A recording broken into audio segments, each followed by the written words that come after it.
Hello, you wonderful people, and welcome to another episode of Super-Fanta-Fi. This being a show where we talk about TV shows of the supernatural, fantasy, and or science fictional genre. For today's episode, I'm going to talk about the series premiere of The Imperfects. Great series premiere. A lot of really interesting things went down in this episode, so let's break it down. So immediately, this show gives me multiple other shows combined together. Kind of makes me think Being Human meets the irreverence of like a Misfits, and you kind of throw in a little bit of Little Alphas, if you've ever seen that show on Sci-Fi. And there was something else I was thinking that kind of reminded me. Oh yeah, The Order on another Netflix show. So it just kind of feels like a culmination of all of those to something, but definitely like the Misfits meets Being Human angle to it. I was actually surprised when we found out that, because I thought they were going to get experimented on later and became what they were, but it seems like all these experiments happened to them 7 years ago, and they've just been basically unknowingly mitigating stuff from escalating to where it is now. They've basically been on this medication for the past 7 years, and each one is dealing with their own respective things. You have Tilda, who is essentially, as she describes it, the banshee of the team. She's a rock star, her and her band, she's trying to do it big, but at the same time her band's kind of stabbing her in the back because I guess she's had episodes in the past where like her medication may have ran out or something like that. It was even interesting because like Simon, like I guess who's kind of her boyfriend, who is kind of connected to Chilling Adventures of Sabrina, because I think that's the actor who played Dorian Gray, if I'm not mistaken. I could be mistaken, but I might be confusing him with that actor from the originals, the guy that Hope liked, that Roman. Not unless that's the same actor. I have to look into it. Regardless, it seems like she's had episodes in the past, but it seems like this is probably the worst one. But she kind of knows what to expect. And I guess alcohol does dim it to some extent. And it does seem like it's working for a little bit, but eventually it just escalates even more. Then you have Abby, who seems like she's almost, you could definitely see she's almost like that type A, like overachiever type to some extent. So she's trying to get into Oxford. She even talked about her family her mom and dad not wanting her to like, never forced her to follow their paths. And she kind of like found her way into science. And I guess because of their circumstances is what really inspired that. Like what her, Juan, and Tilda are kind of going through. Going through those experiments like 7 years ago and stuff, and that's what kind of really got her mind set on like genetics and stuff, because it seems like it's a genetic situation that was kind of wrong in there, like it was a genetic disorder that was getting fixed, and that's what the pills are about and everything. We'll get to that in a second, but finding out her power is that basically people who touch her are attracted to her, which kind of reminds me of very Misfits like that there's a character, I always forget her character's name. It's not like Natalie, is it? I always forget it, and it bothers me that I forget. There's a character, but like, her thing is, except it's not like it's a pheromone, but it's from her skin. If she touches you, then it has the same effect. But for Abby, she just releases a pheromone. So it's, once again, I made the comparison on like poison ivy to some extent. Obviously very unintentional poison ivy, but basically makes people lose their minds. What I think is interesting too is they don't understand why they do it, but they do remember like, oh my god, I was kind of going wild. Like later on when everyone, like all her friends were like chasing after her, like, oh my god, Abby, like let me be your one. And the moment she got in the shower, they're like, why did we do that? They're like, why are you taking a shower? But like, they still have some cognizant memory of what they did. They just don't understand why they did it. It got super uncomfortable with those two people from like who are interviewing her for Oxford, and you're like, oh, that's getting super creepy. So there's that, and then there's Juan's circumstances. Well, first and foremost, I love him like writing his own graphic novel and stuff like that, and the person being like, oh, this is drivel, like this is kind of stupid, because also Juan was using the school's printer and paper. And it's like, it makes sense, you have access to it, why not use it? But it's like, we're not here for you to like, it probably, if he was like making a like legitimate like art, that's a sad thing, because I'm sure for a lot of people they will see like, and comics, graphic novels, even manga as kind of like, oh, dribble, you know. But I even love that he threw it away. He threw it away after Juan left, but then he immediately picked it back up because he's like, actually, I'm interested in reading it because apparently Juan like it made 2,000 copies. It's like, okay, I get it. Like the school has to pay for that, but come on, it makes sense. Like you have the resource there, so why not take advantage of it? But I'm like, I get it. Ink and paper, ink is not a cheap situation, especially when it comes to a printer, and he's burning through that much ink too. Oh boy. Either way, I love that it's just kind of like, all right, what if I give you like 5% of like my total gross? And the guy was like 20. He's like 10. It's like, all right, fine. I'm like, I love how cool you're talking about the dribble of it all and stuff like that. But then here you are like being so like easily bribed. And you also pick the graphic novel up to read it yourself. So, but Juan's circumstances being, as he describes it, he's kind of a chupacabra, situation going on. I wonder, is that what he actually is, or does he just from his perspective think of that? Because that's what, once again, like that's what's kind of unclear, at least at this point in time. They have some understanding of their circumstances because they immediately jump on it. Like Abby immediately spraying all that like air freshener around just to kind of disseminate, like it overpowers the pheromones she's releasing. And the moment like Juan ended up looking up immediately, being like, all right, was there any attacks? And like a raccoon in someone's backyard got grabbed by him. He immediately recognized, like, oh my God, well, first and foremost, he saw the clothes, but he recognized it was him. So he must have had instances like this in the past where he's transformed. So, because they've all, like, by the time they went to refill their medications, it had already been a couple days to a week without their medicine. So maybe they'd already had like, at least in, Tilda's case, she's definitely had episodes in the past. So it's like, it's not something like completely new to them. And that's what kind of, like I said at the beginning, it kind of took me by surprise because I was under the impression, I was thinking like, oh, they were going to get experimented in the show. It's like, no, that happened 7 years ago and they've just been dealing with the side effects. The pills don't reverse the effects as they learn later on. It just mitigates them and just kind of like kept them at bay. It was basically a Band-Aid. It was never like a permanent solution. It was never like a permanent cure. So now that like their situations have bubbled over to the points that they have, the medication doesn't work anymore. Like probably no matter how much the dosage would increase, it would just never be enough at this point because it's like it could only mitigate it and like bury it. But now that it's kind of surfaced to the extent that they went so long without it, that but it seems like that was on purpose.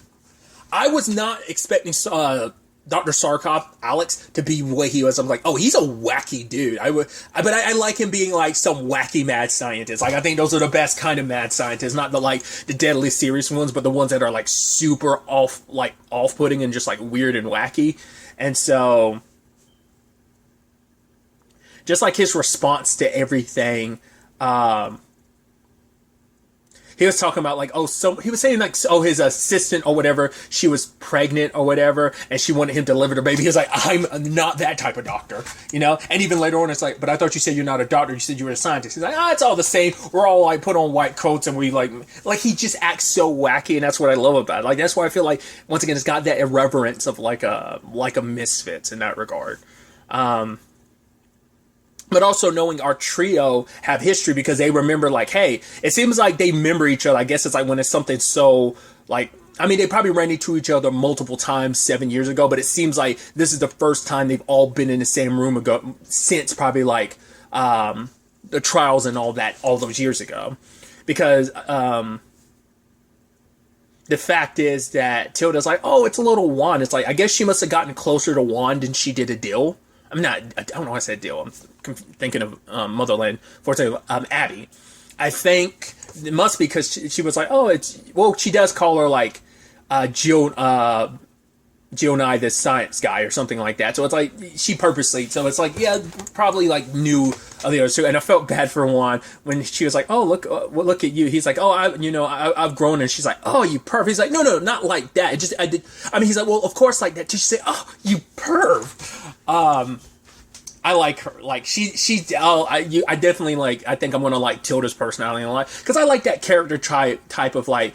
It's like you seem like like you're kind of that irreverence of just kind of like, yeah, I don't care. I mean, it's very like punk of her to be like, yeah, I'm like I don't care, and I'm very like super sarcastic. Like I like characters like that.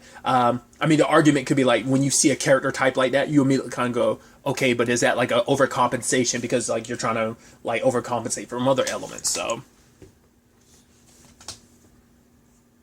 but Sarkov kind of immediately sending them on his way, and he's like, oh, so let's get some of that blood.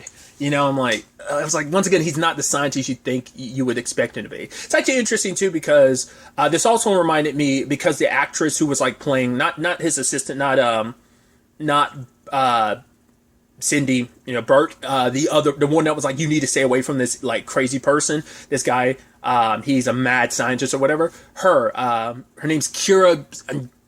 I can never like quite remember her last name. I saw her name in the credits, but the thing I know her from, there was a short-lived show on Sci-Fi. I've seen her pop up in other stuff, but a short-lived show she was on Sci-Fi that kind of delved in this like wild, mad scientist, science fiction angle of things. It's called Helix, so it almost kind of gives me a certain vibe too, especially with her being in the show.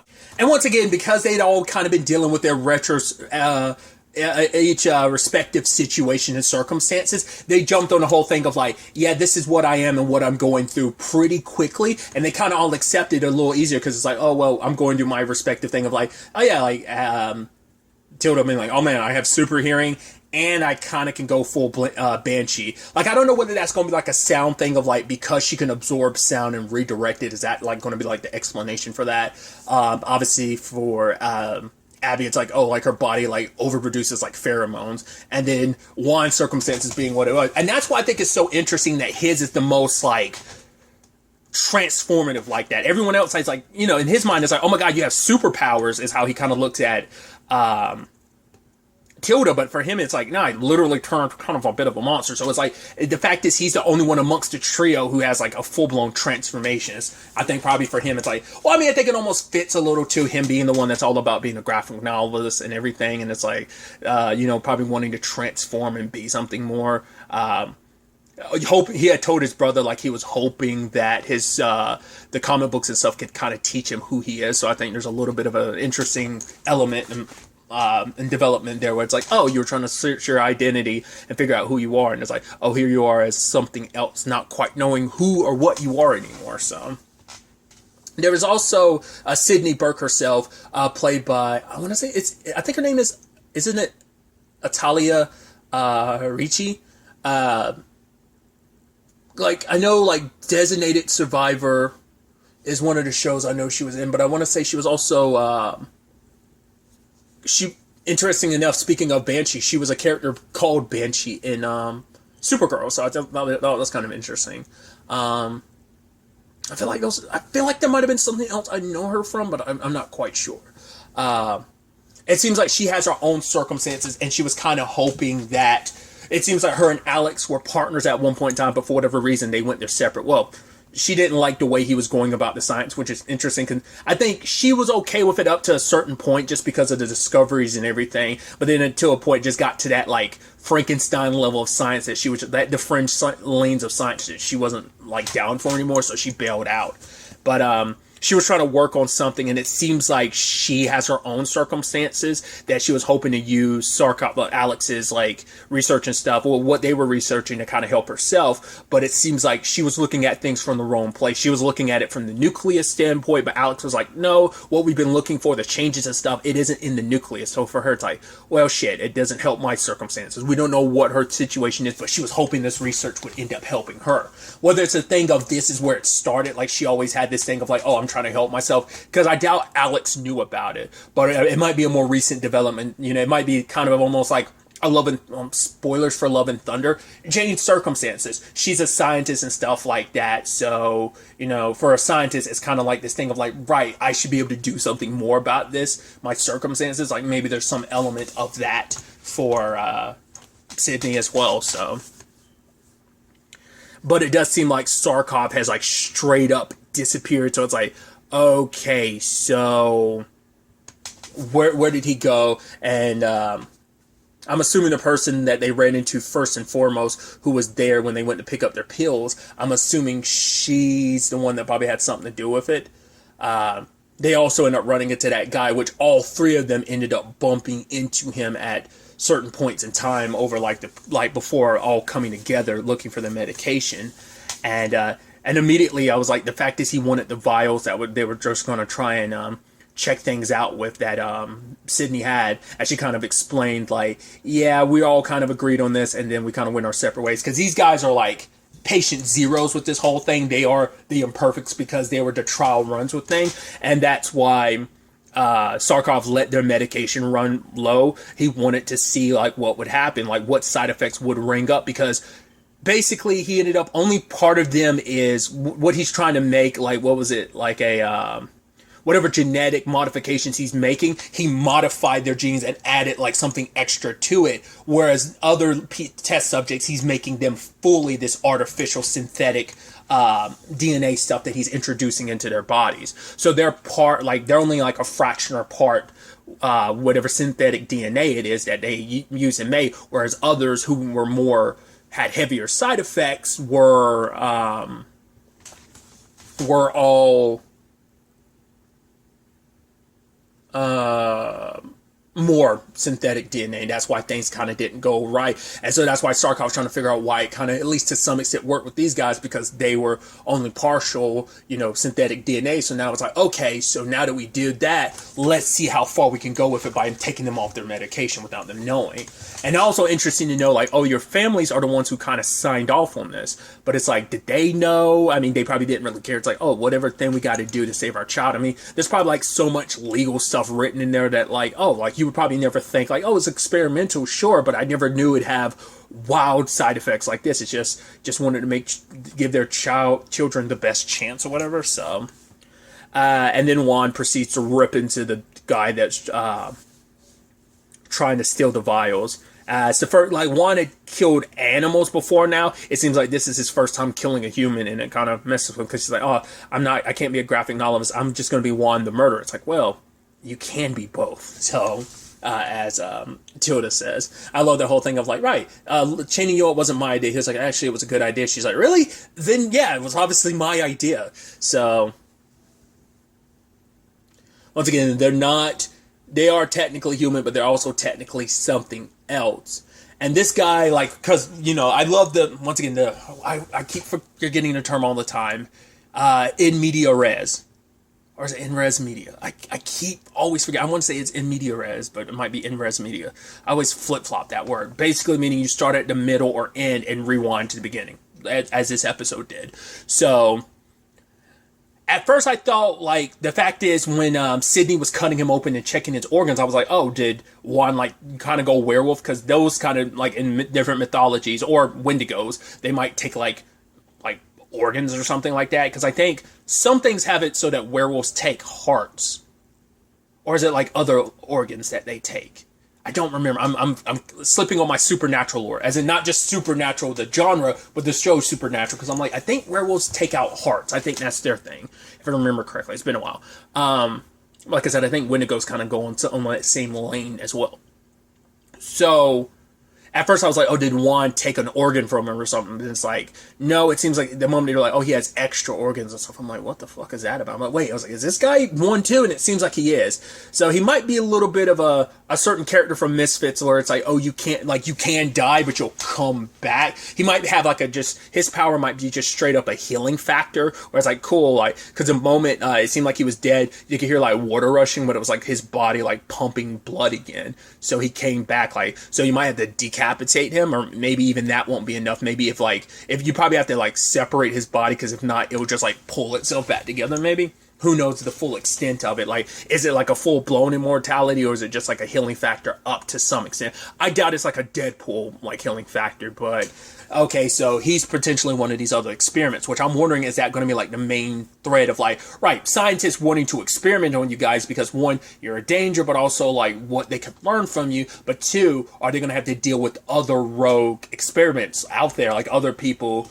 like who took Sarkov, and are a lot of other, like, once again, using the Misfits example, like, they just ended up running into other people with superpowers. So it begs the question, is that same thing going to happen here in this regard? So, either way, I'm very excited to see where the next episode ends up taking us going forward with all of this. But really, that's all I'm going to talk about. Until the next time we meet, be happy, be safe, live life to the fullest, and enjoy it. good day, and goodbye.